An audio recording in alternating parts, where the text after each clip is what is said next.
एक साधारण सी आदिवासी लड़की जो बाल विवाह की कुप्रथा का शिकार हो जाती है। पहले तो दैहिक शोषण के भयानक भंवर में जागी, इसके बाद ससुराल और मायके की उपेक्षा ने उसे सभ्य समाज के उन तमाम पत्रों का अच्छी तरह अनुभव करा दिया जिसकी आड़ में समाज हर रोज मानवता का गला घोटता है। अपनी जिंदगी की कड़ी धूप में उसे छांव का एहसास शायद कभी हुआ ही नहीं। बिरादरी के दबंग ने उस पर इतने अत्याचार किए कि उस कड़ी धूप में उसके शरीर से पसीना नहीं बल्कि लहू बहा करता था। और जब उसकी सहन शक्ति जवाब दे गई तो उसने भी बंदूक उठाकर रक्त की नदियां ही बहा दी। हम बात कर रहे हैं अपने समय के खतरनाक दस्यु सुंदरी फूलन देवी की, जिसे बैंडिट क्वीन के नाम से भी जाना जाता है। तो हमारे आज की वीडियो में आखिर तक बने रहिएगा। हम लेकर आए हैं उनके जीवन के कुछ अनछुए पहलू। फूलन देवी की कहानी शुरू होती है उत्तर प्रदेश के जालौन जिले से, जहां गुरहा का पूरा प्रवा नाम का एक छोटा सा गांव है। यह गांव फूलन देवी की वजह से जितना प्रसिद्ध हुआ उसके पहले उतना गुमनाम ही हुआ था। फूलन के पिता देवी दिन मल्लाह के परिवार में उनकी पत्नी के अलावा 4 बच्चे होते हैं, जिनमें सबसे बड़ी लड़की होती है। उनके बाद 2 लड़के होते हैं और इन तीनों में सबसे छोटी होती है फूलन देवी। दिन मल्लाह के पास जमीन का एक छोटा सा हिस्सा था जिस पर वह कुछ खेती किया करते थे। किसी तरह घर परिवार चलता और बाकी नाव चलाकर भी किसी तरह से अपने परिवार का भरण पोषण किया करते थे। फूलन देवी जिस बिरादरी से आती हैं उस बिरादरी में भी उनका परिवार गरीब से भी ज्यादा गरीब वाला स्थिति में होता है। फूलन देवी का नेचर बचपन से गलत बात का सेटअप कर चुप रह जाने वाला नहीं होता था, बल्कि वह पलटकर बराबरी से जवाब दिया करती थी। मौका पड़े तो लड़ने लगती थी और यहां तक कि मारपीट की भी नौबत आ जाए तो वो भी पीछे नहीं हटती। फूलन देवी के पिता के पास जो जमीन था उसके कुछ हिस्से पर उनके चाचा ने कब्जा कर रखा था। अब फूलन के घर में उसकी शिकायतें आने लगी। वो घर के बाहर लड़कों से भी झगड़ा करने लगी, या फिर यूं कहें कि कोई अगर उसे परेशान करता तो वह चुप नहीं बैठती। वो ईंट का जवाब पत्थर से देने के लिए आगे कर देती। फूलन देवी के दोनों भाइयों की मृत्यु हो जाती है। परिवार में केवल 2 लड़कियां बची और चाचा जमीन के टुकड़े के पीछे उनके परिवार को और ज्यादा परेशान करने लगे। इसके जवाब में केवल फूलन देवी डटकर खड़ी रहती है। वो अपने पिता से भी ऐसा करने को कहती थी। इसे लेकर पिता और पुत्री में भी झगड़ा हुआ करते थे। गुस्से में आकर पिता ने फूलन का विवाह एक दूसरे गांव में पुती लाल नाम के एक आदमी से कर दिया, जो फूलन से उम्र में 3 गुना ज्यादा बड़ा होता है।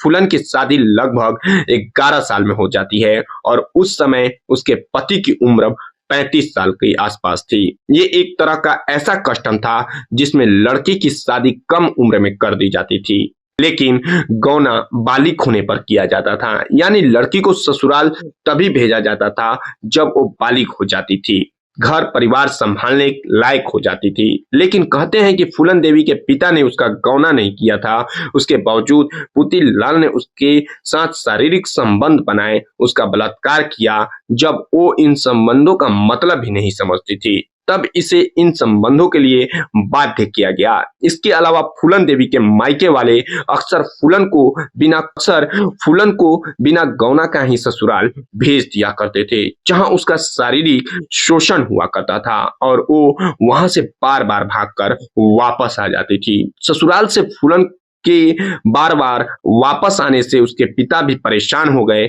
मगर उन्हें अपनी बेटी की परेशानी नहीं दिख रही थी। एक बार जब फूलन अपने ससुराल से भागकर वापस आई तो उसके पिता ने पुलिस में रिपोर्ट दर्ज करा दी कि फूलन मारपीट करती है और उसे सोने की अंगूठी चुराई। पिता की तहरीर पर पुलिस ने फूलन को अरेस्ट करके लॉकअप में रख दिया।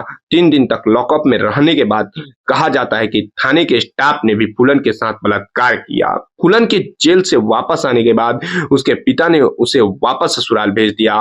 वहां जाने पर पता चलता है कि उसके पति ने पुते लाल ससुराल ने दूसरी शादी कर ली है।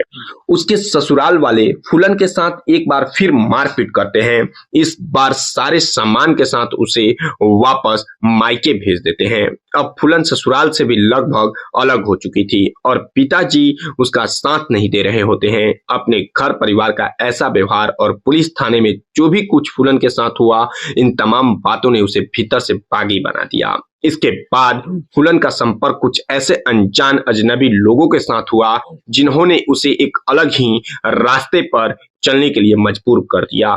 फूलन के संपर्क में आए यह लोग मल्लाह जाति से ही थे, मगर चंबल के भेड़ों में सक्रिय डाकू के संपर्क में होते हैं और उनके लिए काम किया करते थे। एक दिन अचानक फूलन देवी गायब हो जाती हैं और चंबल की बीहड़ों में पहुंच जाती हैं। चंबल की बीहड़ों ने फूलन देवी को बाबू गुज्जर गैंग में पहुंचा दिया। इस गैंग में बाबू गुज्जर के बाद विक्रम मल्लाह का नंबर आता है। विक्रम मल्लाह फूलन देवी की जाति से ही था और उसे फूलन की कहानी मालूम थी, इसलिए उसके मन में फूलन के लिए कुछ कोमल भावनाएं भी थे। लेकिन बाबू गुज्जर की गिद्ध जैसी नजर फूलन देवी के ऊपर भी थी। एक रात जब वह फूलन देवी के साथ जबरदस्ती करने की कोशिश कर रहा होता है, तब वहीं विक्रम मल्लाह पहुंच गया। उन दोनों के बीच झगड़ा हुआ और फाइनली विक्रम मल्लाह ने बाबू गुज्जर को जान से मार दिया। हालांकि विक्रम मल्लाह पहले से शादीशुदा था, लेकिन अब इस गैंग में विक्रम मल्लाह ही लीडर होता है और फूलन उसके साथ थी। दोनों के प्यार के चर्चे मशहूर होने लगते हैं। विक्रम मल्लाह ने ही फूलन देवी को राइफल चलाना सिखाया, एक डाकू क्या होता है, उसकी जिंदगी क्या होती है, उसके कैसे कैसे चैलेंज एक्सेप्ट करने होते हैं, ये सारी बातें उसे विक्रम मल्लाह ने ही सिखाई थी। इसके बाद वो लोग छोटी मोटी किडनैपिंग, रोड रॉबरी जैसे काम करके पैसे कमाते हैं और इसी तरीके से जिंदगी चलाते हैं। एक दिन फूलन देवी विक्रम मल्लाह और अपनी गैंग के साथ अपने ससुराल यानी कि पूतीलाल के घर पहुंचती है। वो अपने पति के गांव के चौराहे पर लाकर पूरी तरह मारती है और उसे अधमरा करके छोड़ देती है। बाद में उस गांव में वो एक धमकी भरा नोट छोड़ती हैं कि गांव के किसी भी अधेड़ बुजुर्ग मर्द ने अगर किसी छोटी बच्ची से शादी की तो फूलन देवी उसे गोली से मार देगी। बाबू गुज्जर के गैंग में सभी जाति के लोग थे, लेकिन गैंग में राजपूतों का वर्चस्व था। इसी गैंग के दो लोग श्री राम और लाला राम पुलिस के हत्थे चढ़ गए, क्योंकि जेल में थे। जब वह जेल से छूटकर आए तो उन्हें यह पता चला कि विक्रम मल्लाह ने फूलन देवी के चक्कर में सरदार को गोली मार दी। इस बात से खुन्नस खाए ये दोनों गैंग में जाति के आधार पर दरार डालने लगे। फाइनली राजपूत जाति के ज्यादातर लोग एक तरफ हो गए। गैंग में मल्लाह जाति के लोग कम थे एवं विक्रम मल्लाह के साथ हुए और दोनों ग्रुपों के बीच जबरदस्त लड़ाई हुई। इस लड़ाई में विक्रम मल्लाह मारा जाता है। श्री राम और लाला राम फूलन को उठाकर यूपी में अपने गांव बेहम ले आए और यहाँ उन्होंने फूलन को एक कमरे में बंद कर दिया और बारी बारी से लगातार 3 हफ्तों तक कई दर्जन लोगों ने फूलन के साथ बलात्कार किया। उसी गांव में एक मल्लाह जाति का व्यक्ति रहता था। उसे यह बात का पता चल जाता है कि फूलन की हालत बहुत खराब है। उसके साथ ही विक्रम मल्लाह गैंग के 2 साथी और थे। उनकी मदद से फूलन देवी को वहां से निकाल लिया जाता है और ठाकुरों की भनक तक नहीं लगी। ये लोग फूलन देवी को लेकर एक बार फिर चंबल की भीड़ में आ जाते हैं। यह सभी मल्लाह जाति के लोग को इकट्ठा करके एक नया गैंग बनाते हैं। इस मल्लाह गैंग के लीडर खुद फूलन देवी बनती है। जो फूलन देवी को वहां से बचा कर लाया था उसका नाम था मान सिंह। वह फूलन देवी के साथ रहता है। फूलन देवी की जिंदगी में विक्रम मल्लाह की जगह अब मान सिंह ने ले ली थी। ये लोग छोटी मोटी रोबरी करते थे, लेकिन फूलन देवी ऊंची जाति के लोगों को ज्यादा टारगेट किया करती थी। 14 फरवरी 1981 का वो दिन जब बेमगांव में एक राजपूत परिवार में शादी थी, फूलन देवी का गैंग इस गांव पर पुलिस की वर्दी में हमला कर देती है। फूलन देवी के साथ इस गांव में जो घटना घटी उसके ठीक 7 महीने बाद अपना बदला पूरा करने के लिए फूलन देवी यहाँ आई। उसने श्री राम और लाला राम के साथ उन तमाम लोगों की तलाश शुरू की जो इस कांड में उनके साथ थे, मगर गांव में इनमें से कोई नहीं मिला।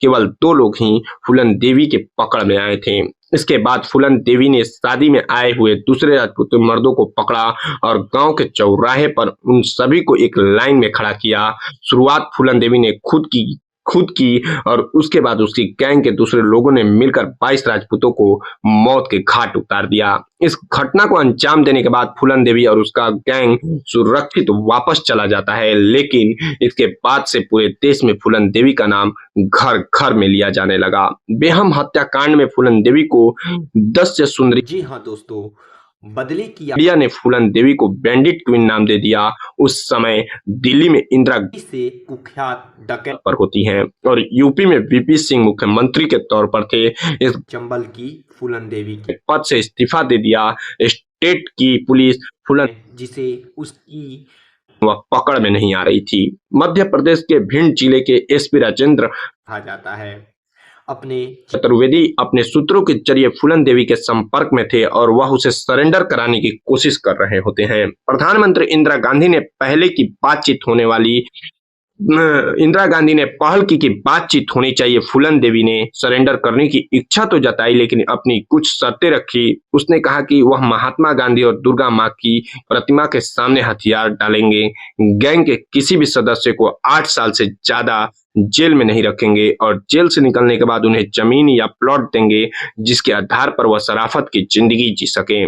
फूलन देवी के सरेंडर के समय उनका परिवार पूरा वहां मौजूद था। फूलन देवी यूपी में सरेंडर नहीं करेंगी बल्कि एमपी में सरेंडर करेंगी। गैंग के किसी भी सदस्य को फांसी की सजा नहीं होगी। ऐसी शर्तों के साथ बात सरकार के पास पहुंची। सरकार मान जाती है और फरवरी 1982 को फूलन देवी ने अपने पूरे गैंग के साथ भिंड जिले में सरेंडर कर दिया। इसके बाद फूलन देवी को जेल लाया गया। आने वाले 11 सालों तक इस मामले पर कोई कार्रवाई नहीं हुई और फूलन देवी जेल में ही रह रही थी। साल 1994 में यूपी में मुलायम सिंह यादव सरकार होते हैं। उन्होंने फूलन देवी पर दर्ज तमाम मुकदमे वापस ले लिए। कुल 48 मुकदमों को वापस लेने के बाद फूलन देवी एक आजाद नागरिक की तरह रहने लगती है। इस दौरान फूलन देवी की जिंदगी पर एक फिल्म भी बनी जिसे बैंडिट क्वीन नाम दिया गया। शेखर कपूर की बनाई हुई यह फिल्म काफी हिट रही होती है, लेकिन इस फिल्म को बनाने से पहले फूलन देवी से पूछा भी नहीं गया था। 1995 में बौद्ध धर्म स्वीकार करते हुए उमेश सिंह नाम के व्यक्ति से शादी कर लेती हैं। वहीं 1996 में फूलन देवी ने समाजवादी पार्टी के टिकट पर मिर्जापुर सीट से चुनाव लड़ा और जीतकर लोकसभा पहुंची। इसका बाद 1998 में फिर लोकसभा चुनाव लड़ा, लेकिन वह वहां से हार जाती हैं। इसके बाद 1999 में एक बार फिर मिर्जापुर सीट से लोकसभा चुनाव लड़ती हैं और वहां से वह दूसरी बार जीत गईं। 25 जुलाई 2001 को दिल्ली स्थित सरकारी आवास के सामने फूलन देवी की गोलियों से भूनकर हत्या कर दी जाती है। इस घटना ने 2 दिन बाद आरोपी शेर सिंह राणा ने देहरादून में पुलिस के सामने आत्मसमर्पण कर दिया। हत्या में शामिल होने की बात स्वीकार कर ली। इस हत्या को अंजाम देने का जो कारण सामने आया वह चौंकाने वाला होता है। पुलिस के अनुसार राणा ने बहमई हत्याकांड में मारे गए 22 राजपूतों का हत्या का बदला लेने के लिए हत्या की। इस प्रकार फूलन देवी उसी गोली का शिकार हुई जिस गोली से उसे शिकार करने की आदत थी, जिस गोली को अपना बंदूक में रखकर उसने अपने ऊपर हुई अत्याचार का बदला पूरा किया। तो यह थी फूलन देवी की पूरी कहानी। उम्मीद करते हैं वीडियो पसंद आई होगी।